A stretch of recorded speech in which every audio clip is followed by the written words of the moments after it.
Welcome back. Think about this. Many parents say that they value empathy and character over achievement when it comes to their kids, but their actions don't always match their values. So as our kids head back to school, how can we as parents focus more on kindness and caring over achievements?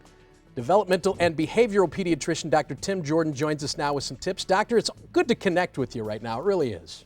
Yeah, good morning. Good morning to you. I think this conversation about valuing achievement versus empathy is fascinating. And frankly, it's not new. I feel like 50 years ago, people used to say things like, well, it's not whether you win or lose, it's how you play the game. But we still kind of struggle with that as parents, don't we?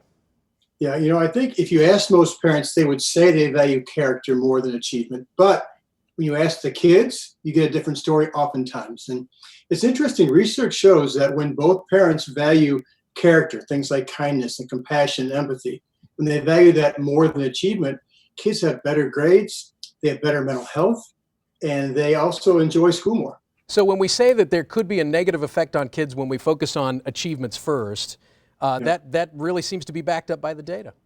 Yeah, and the kids who fared the worst in the study I read, this was 500 middle school kids. The kids who fared the worst had mothers who valued achievement more than a character, and they were critical.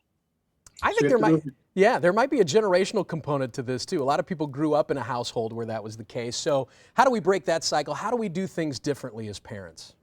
Well, I think every parent can look in the mirror and say, where do we put our energy? What do we really focus on the most? And I would think about, what are the conversations like at the dinner table? What are the conversations like to and from school if you're going to school?